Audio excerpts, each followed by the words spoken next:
You're in a good place now. You are listening to Perspectives with Ashley Burgess. Welcome back live to Perspectives, and I'm your host, Ashley Burgess. Tonight we're talking about spirituality. We're talking about psychedelic drugs. We're talking about DMT, shrooms, and LSD. And can you get connected to the spiritual realm with the use of these drugs?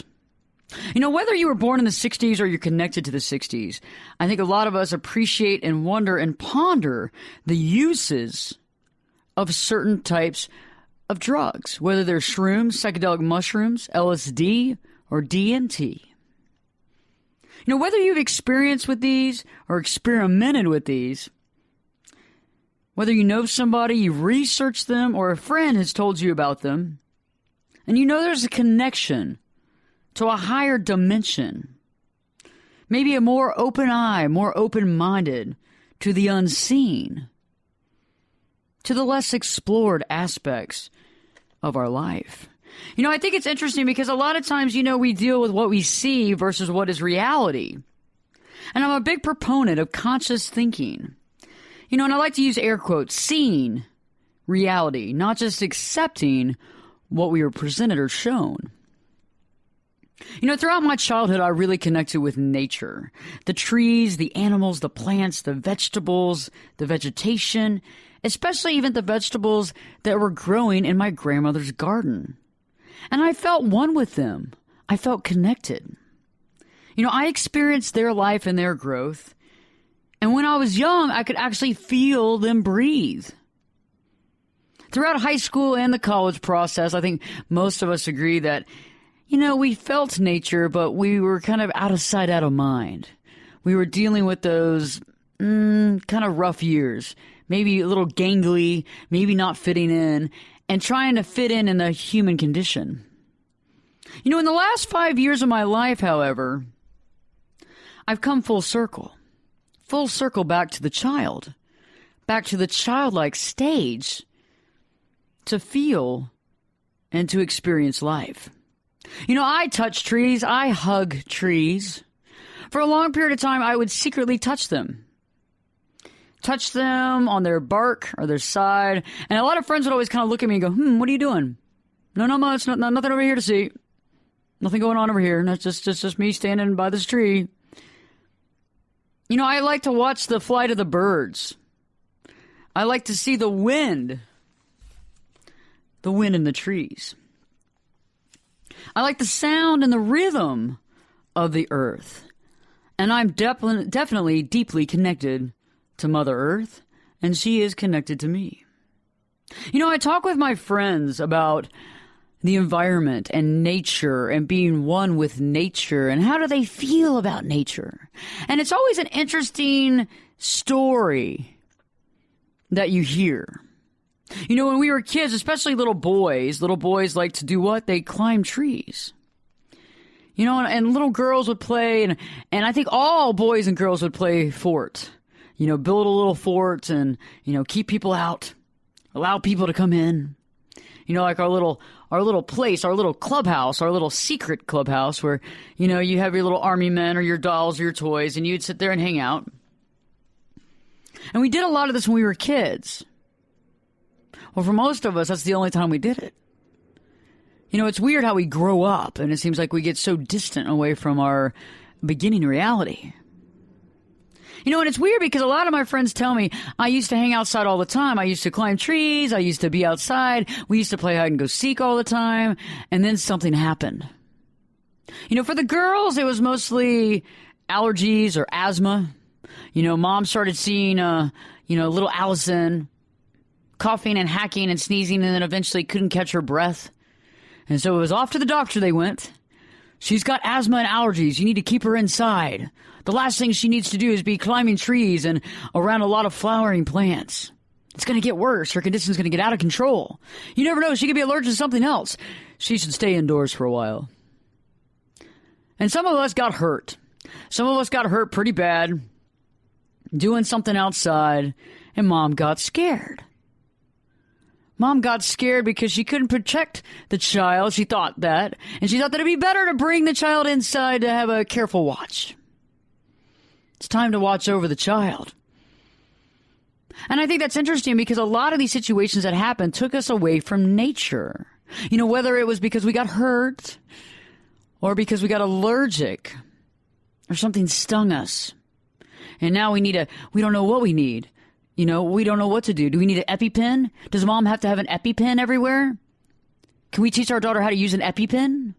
And you have all these issues surrounding the fact that nature is really where we need to connect with. You know, I was at breakfast way earlier today. Wow. Long day today, but a good day.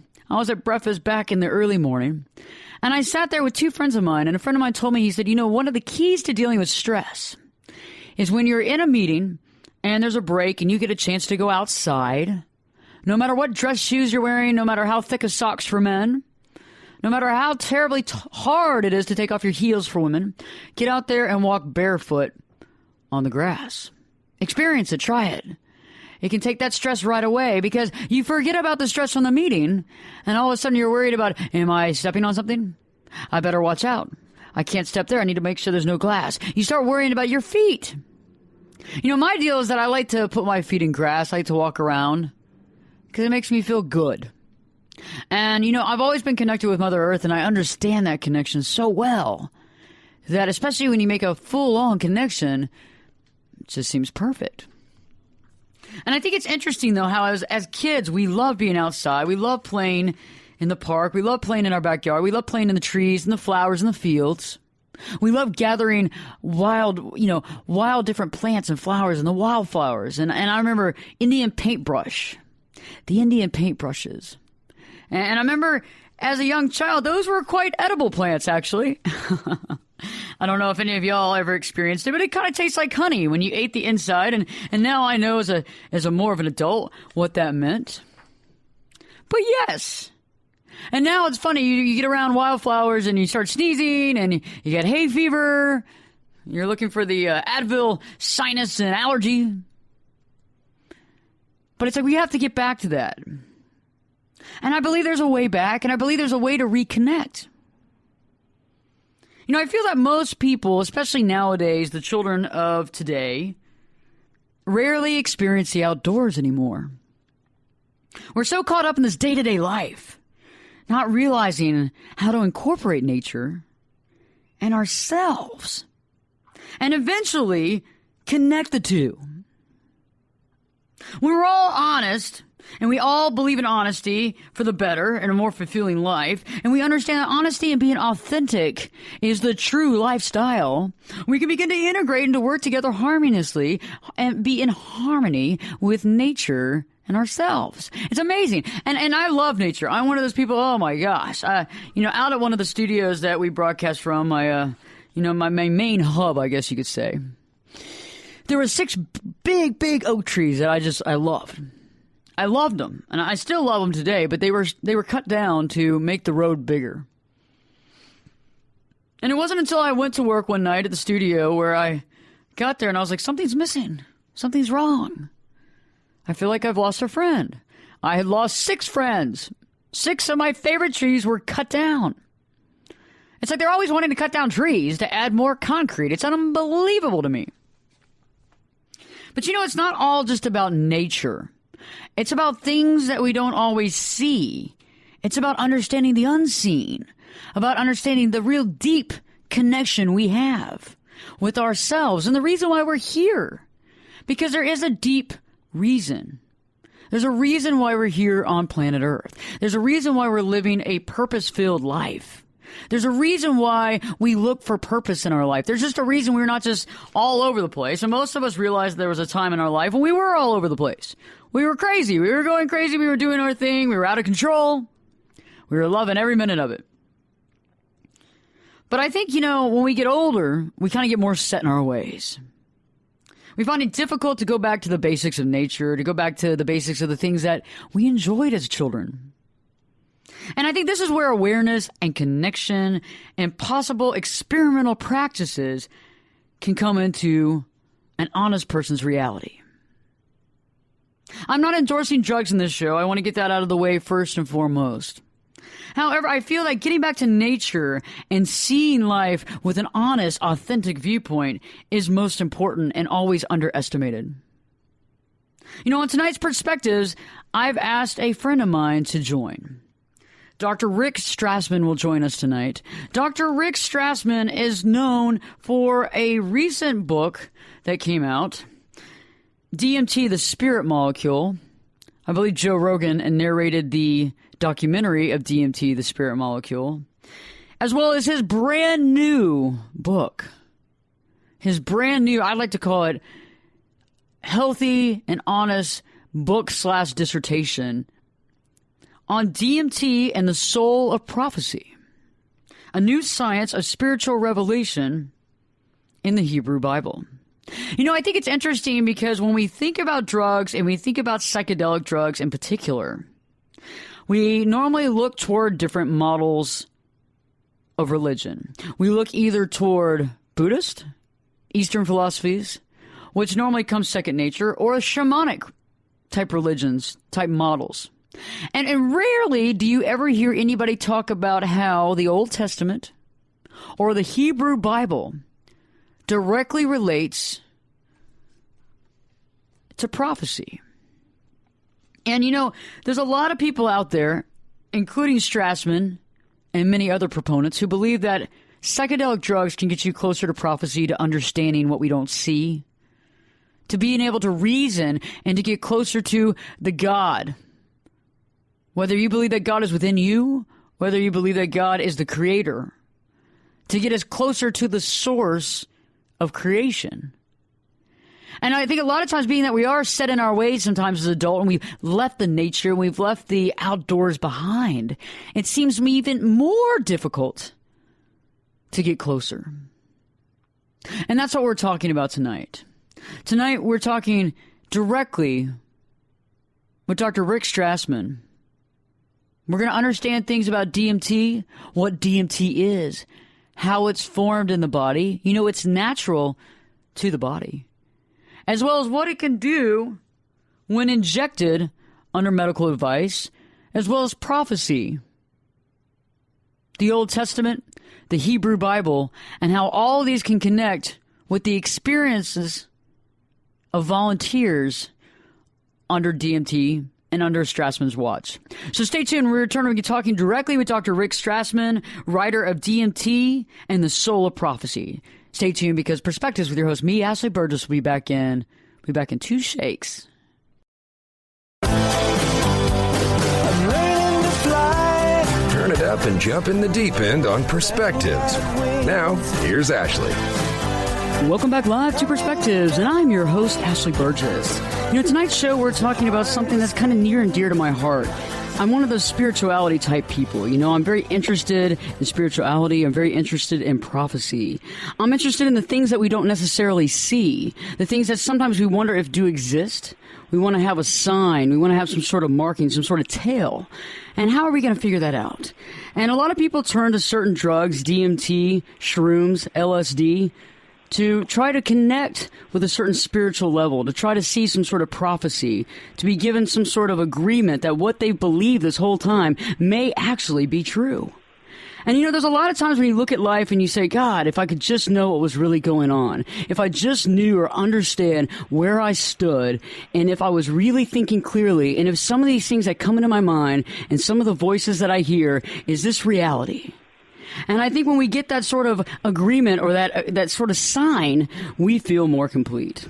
So I thought no better than to join us on tonight's show on Perspectives with Ashley Burgess is Rick Strassman. And I think a lot of people know Rick. He actually wrote DMT, the Spirit Molecule. And now he is here joining us on Perspectives to discuss his most recent work, DMT and the Soul Prophecy, a new science of spiritual revolution in the Hebrew Bible. Rick, thanks for joining us tonight. How are you doing? Good, Ashley. Thanks for having me on your show today. It's lovely to have you, and I've been reading your book, and I think it's amazing. And let's start off with a question that I know that a lot of our listeners want to hear, and it's just an easy, generic question. Why did you create this work? Well, I came up with the idea after finishing my DMT study. I should probably briefly describe that work. began that research with an interest in the biological bases of spiritual experience. And it seemed to me there must be some brain mechanisms that which mediate spiritual states. The experiences of seeing visions, hearing voices, out-of-body experiences, ecstatic emotions, novel insights, those kinds of things. And after looking into the possible role of pineal melatonin in the early 80s, that didn't really quite pan out as a psychedelic compound that the brain made on its own that might mediate those states. I then turned my attention to DMT, which stands for dimethyltryptamine. It's a chemical cousin of serotonin and of melatonin. It's ubiquitous in the plant kingdom, and it occurs in every animal that's been studied to date. So it's quite psychedelic, and I thought that if giving DMT replicated certain features of spiritual states, then one could argue for a possible role of naturally occurring DMT in the human body, mediating those states, at least to the extent that they overlapped in their descriptions. And the spiritual model that I had brought to bear on my work at the University of New Mexico in the early 1990s was primarily one that had grown out of years of practice and study of Zen Buddhism. And the ultimate goal of Zen practice is an enlightenment-like state, which has no form, has no content, there's no personality that remains. There's just emerging with the source of existence, what the Buddhists call the experience of emptiness. So I was expecting those kinds of experiences as the ultimate response to a high dose of DMT, and also my volunteers were too, because most of them were engaged in some kind of Eastern religious meditation practices. And another element of the Buddhist, model of spirituality is, that the visions and the voices on the one encounters in spiritual states are illusory, are false. They're kind of what is necessary to be shed on the way towards formless, empty state of enlightenment. So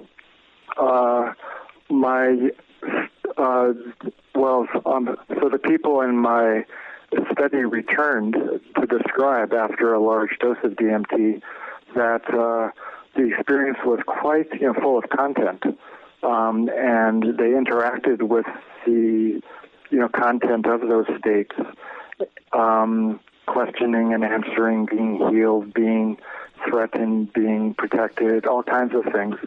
And also they maintained their sense of individuality and were able to interact with the contents of those states in a rather willful manner. Also, they came back from their experiences convinced in the reality of the experience. It seemed to them as if it were as real as everyday reality, or perhaps even more real. I have a question, Rick, before we really get into the prophecy and some stuff that I'd like to ask you about Ezekiel and also Leo's descriptions that he had also. Let me ask you, I know a lot of people would like to know how much DMT is honestly produced in the human body, on a daily basis.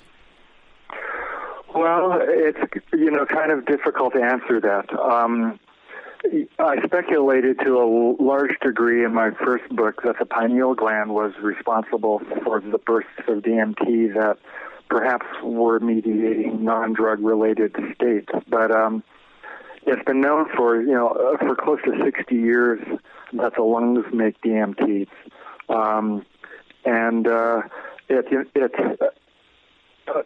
It appears that the lungs are, continually producing small amounts of DMT.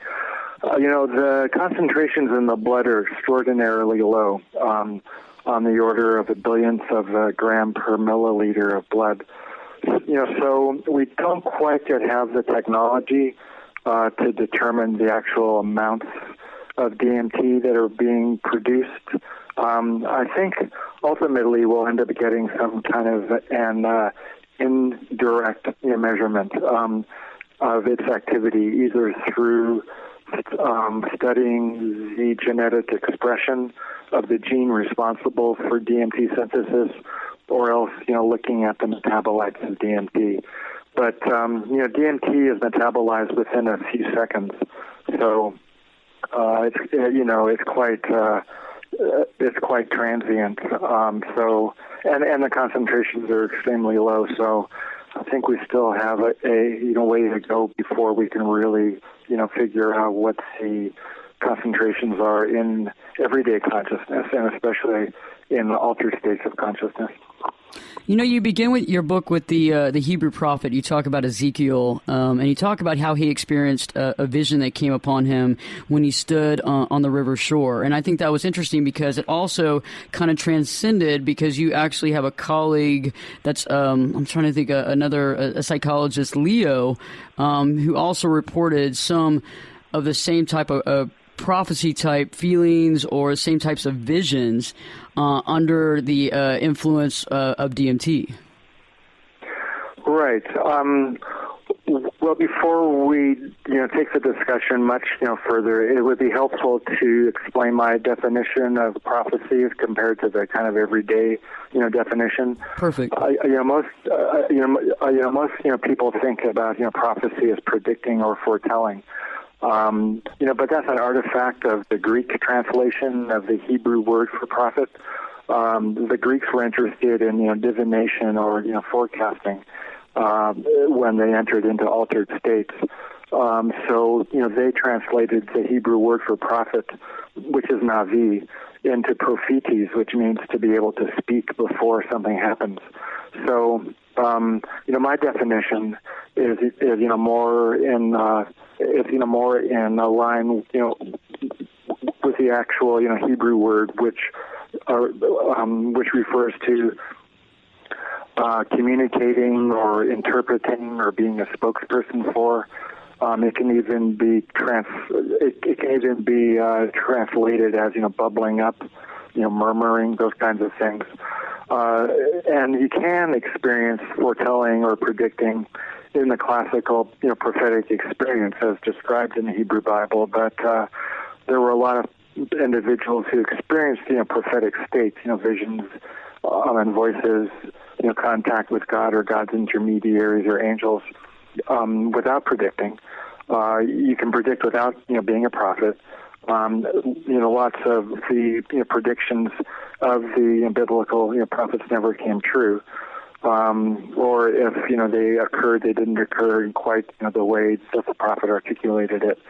So foretelling can be a part of the prophetic experience, but I, define it, more, generally as any spiritual experience as described by any figure in the Hebrew Bible.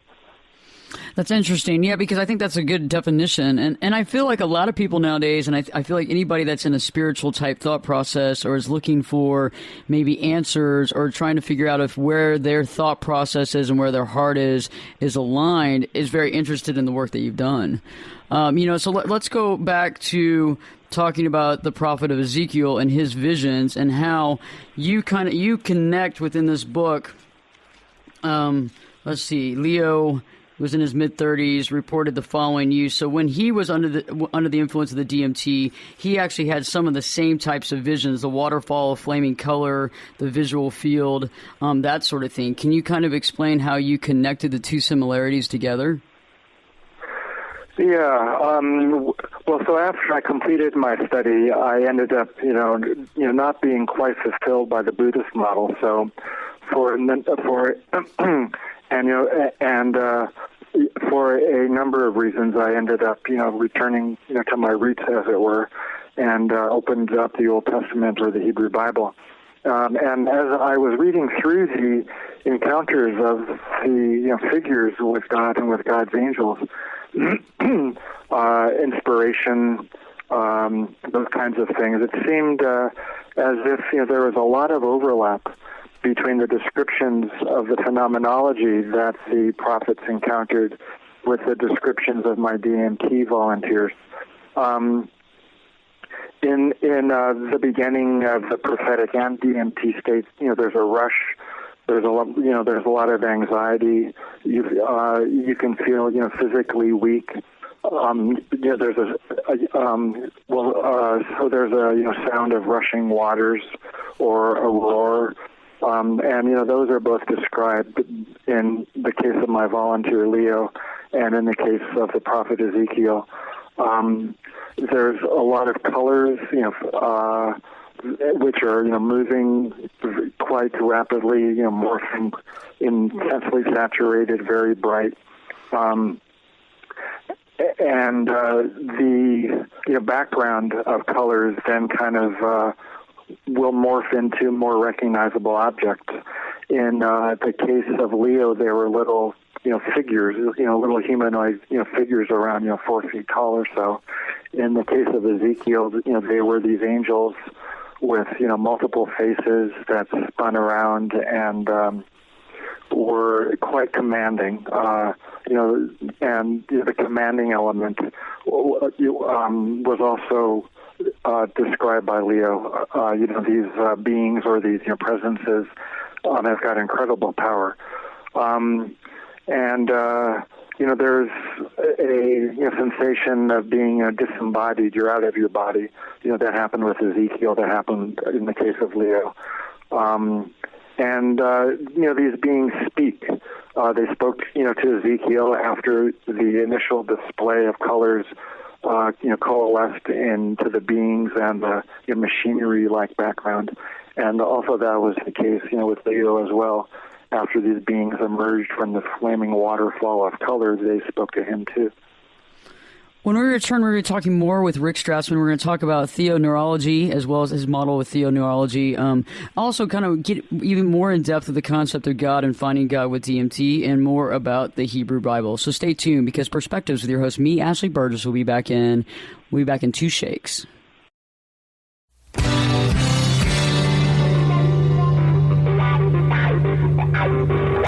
This is Jake Busey, and you're listening to Perspectives with Ashley Burgess. Welcome back live to Perspectives, and I'm your host, Ashley Burgess. Tonight we're talking with Rick Strassman. I think that a lot of people know Rick Strassman from DMT, the Spirit Molecule. He's recently come out with his most recent book, DMT and the Soul Prophecy, New Science of Spiritual Revolution in the Hebrew Bible.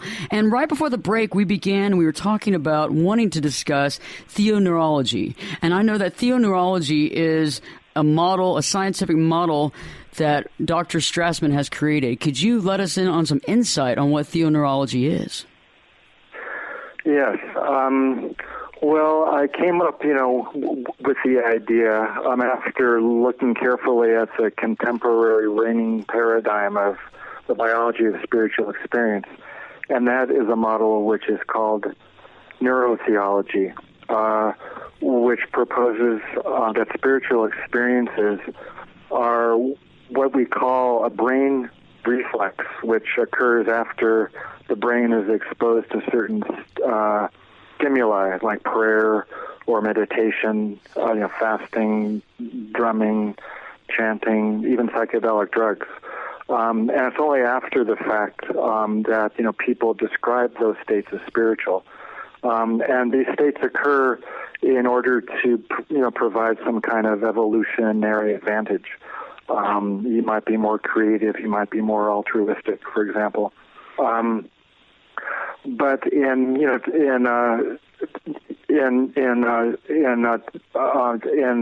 terms of the mechanism, it is what I call like a bottom up model. In other words, the brain creates the impression of communicating with spiritual realities or communicating with God. So it's a materialistic model, and that's useful. But it also seemed kind of not quite balanced, and it wouldn't be especially, satisfying for, somebody who, thinks of the spiritual, world as paramount, as opposed to the spiritual world, being a biological, side effect, as it were. And as a result, I, developed a complementary model, which I refer to as theoneurology, which is a top, down model, and it proposes that the spiritual world or divinity or God created the brain, configured it in such a manner as to be able to provide communication with us. And, DMT, could be, one of the mechanisms by which, certain, features of the spiritual experience takes place.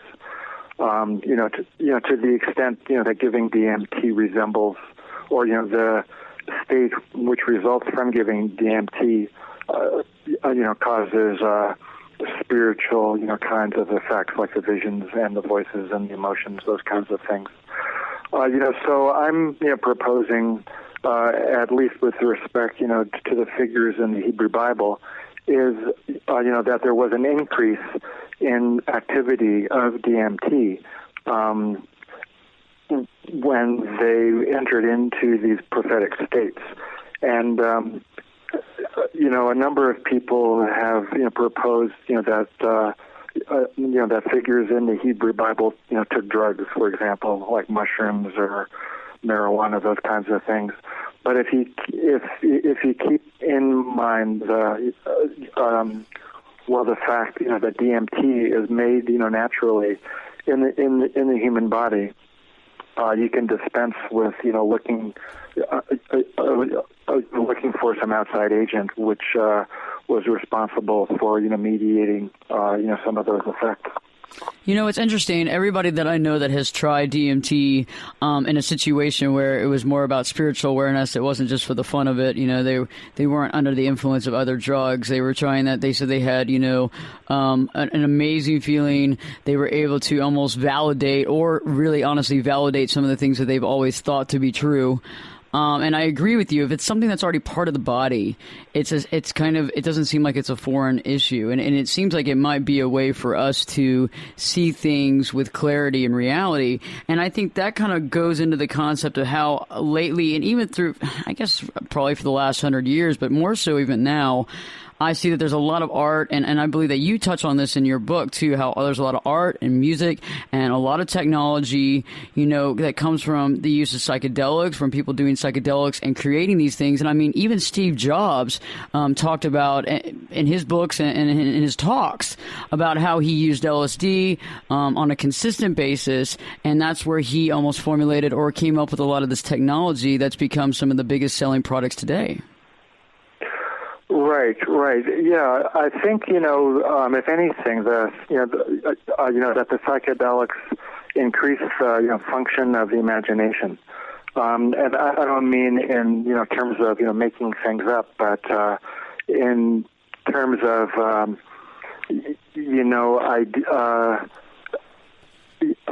visual irrealities.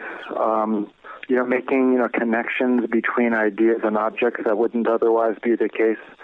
So, yeah, in the case of Steve, Jobs, that, was a big, factor with the discoverer of DNA, Francis Crick. I mean, he came upon that, visual image on LSD. So there were, so there have been a lot of, mathematical breakthroughs, scientific breakthroughs, in the arts, as well. As a result, I think, of the of the particular responses of the imagination, to these drugs. But still, I mean, it isn't, the case that if you're completely ignorant, or if you're drunk, or if you're doing speed, or if you're emotionally unstable, that doing these, drugs will make you into some kind of genius. You need to, have a, fertile ground, that they're working on in the first place. And, that's another point, that I, which I discuss in the new book, is that you have, to develop your intellect as well. as your imagination. When you do experience the enhanced function of the imagination under the influence of these drugs, you're able to extract information from what you see and to apply it and integrate it, understand it, make the most of it. I agree with you, Rick, because I have some friends that, you always have those friends that kind of go crazy, and we love them to death, but at the same point, I'll ask them about some of the things that they're doing, and I just go, I understand that you're having fun, but I think you're missing the boat.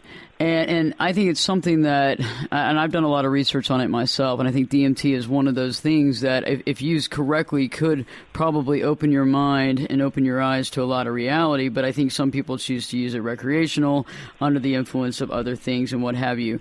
So let's talk about what you're working on now, because I know that you've been so prolific in everything that you've been doing, and I know that this has been a labor of love and an intense labor of love, this recent book, DMT and the Soul of Prophecy, but I want to know what your journey is setting off to at this point. Yeah, well, I've been studying the life of Abraham, the biblical figure Abraham.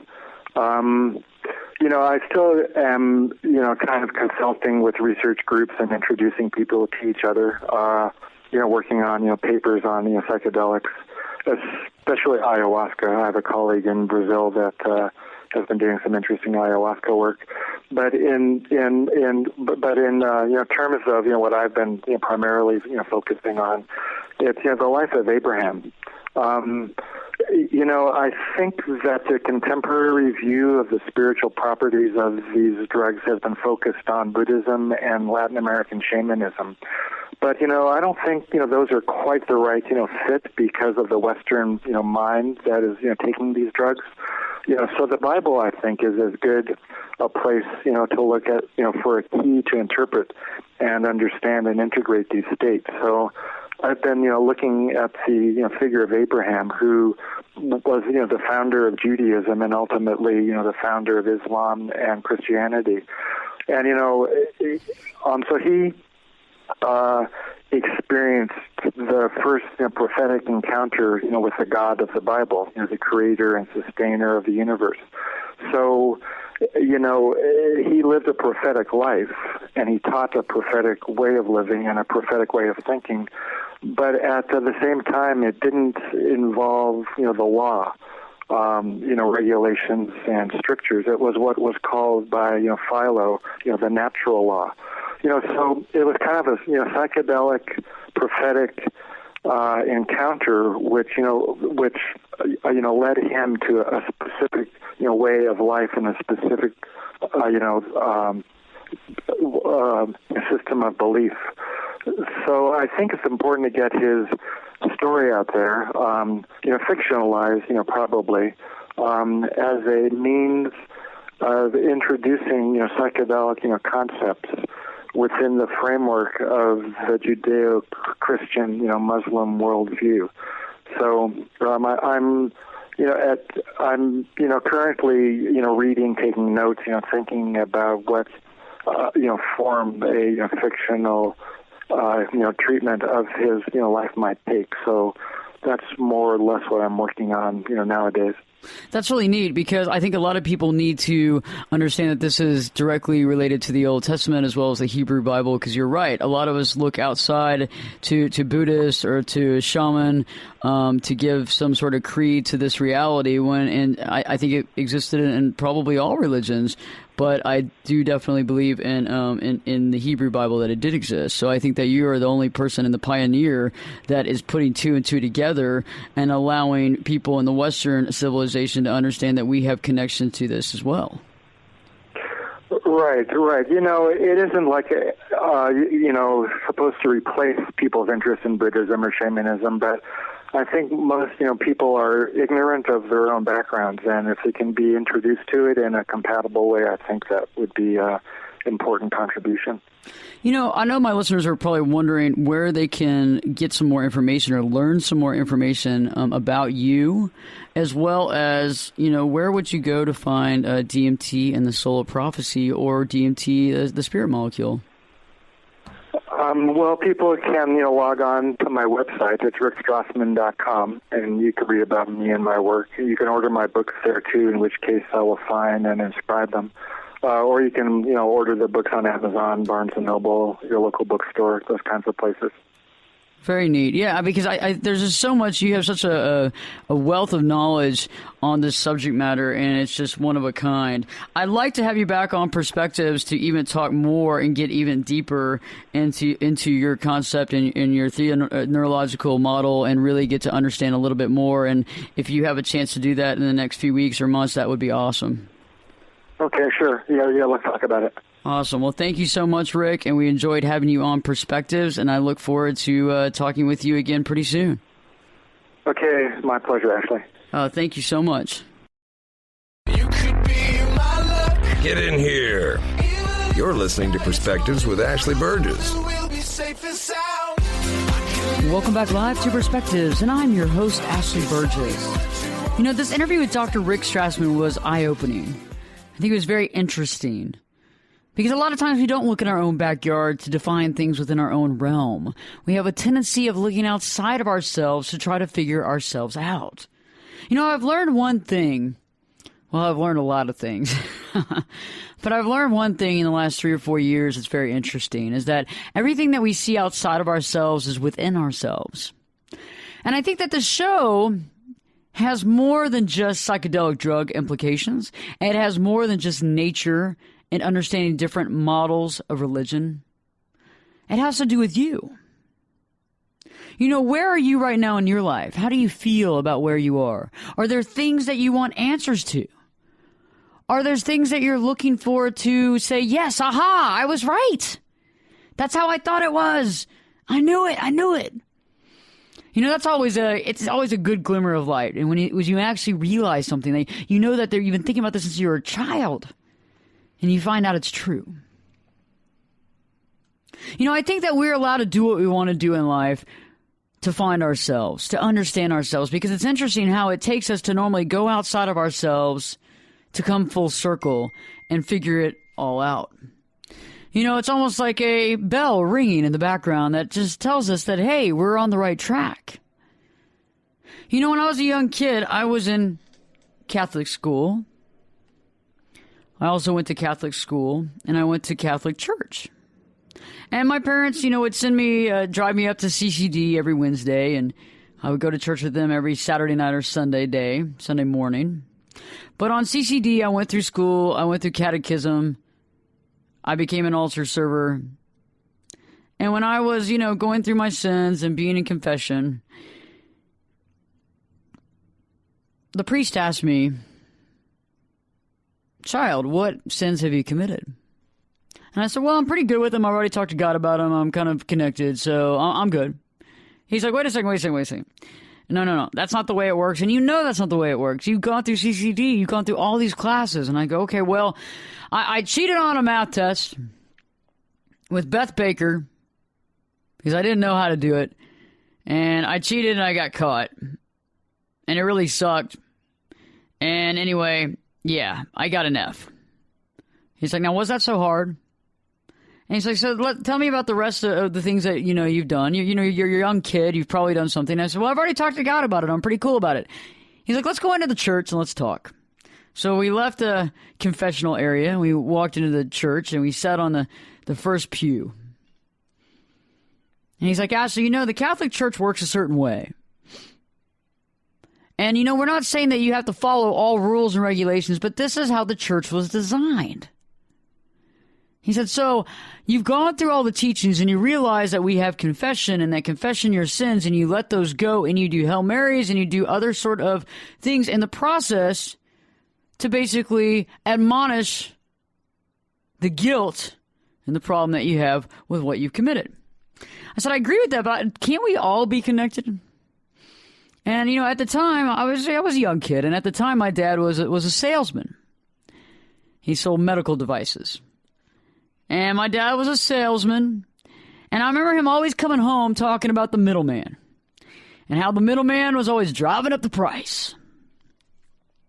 And as a young kid, you always want to listen to your parents because, they're older than you, and they're your parents, and, you're trying to learn stuff. So you kind of hang on every last word.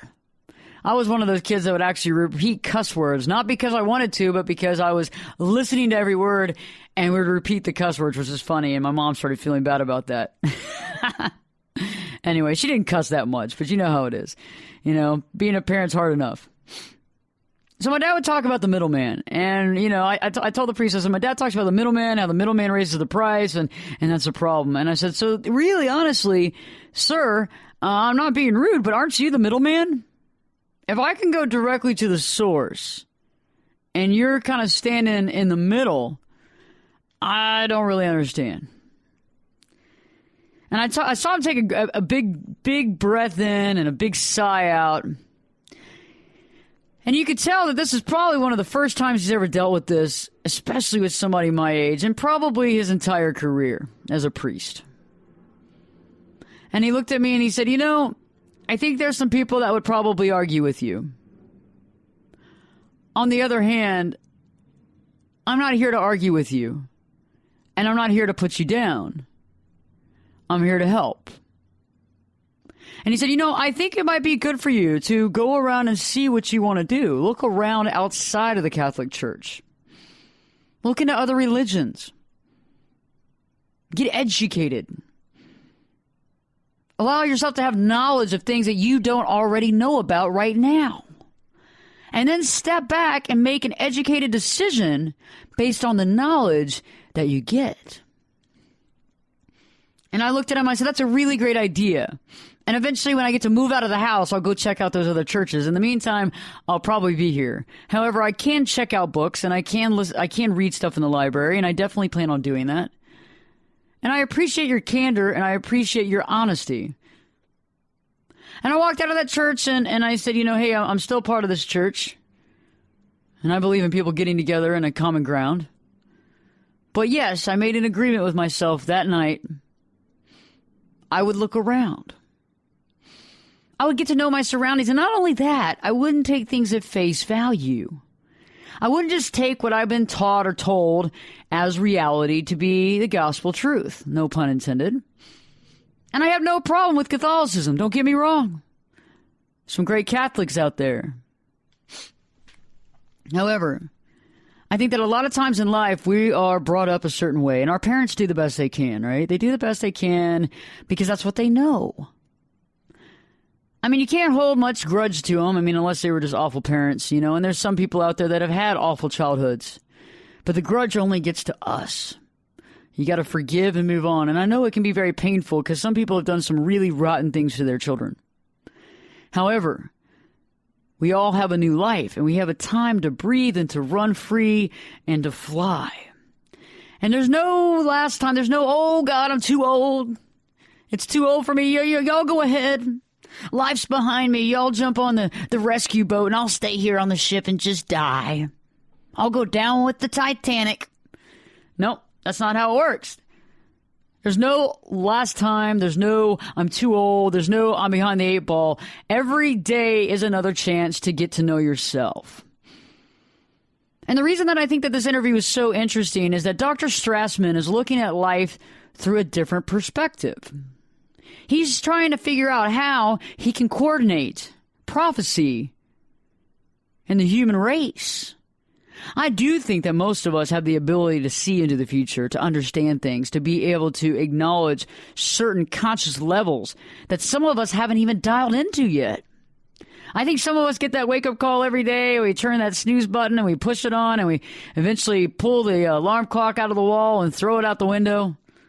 We keep buying new alarm clocks and they keep going off. We keep throwing those out of the window. But some of us finally realize that the alarm's going to go off, but eventually if you keep turning it off long enough, it won't continue to go off.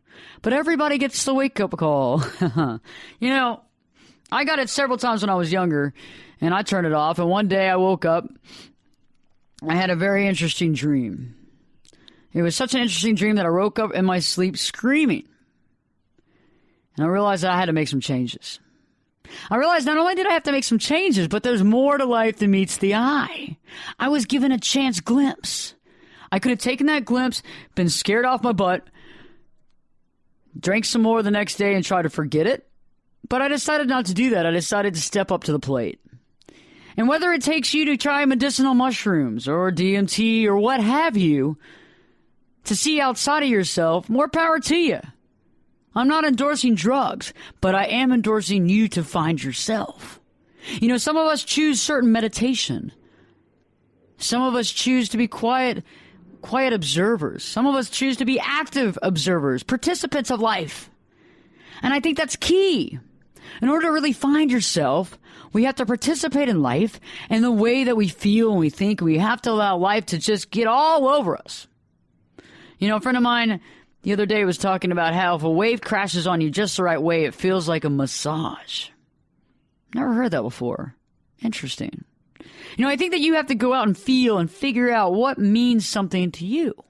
You know, I'm beginning to figure out, and every day I find new things that interest me. Every day I get to the next level of something that beyond amazing.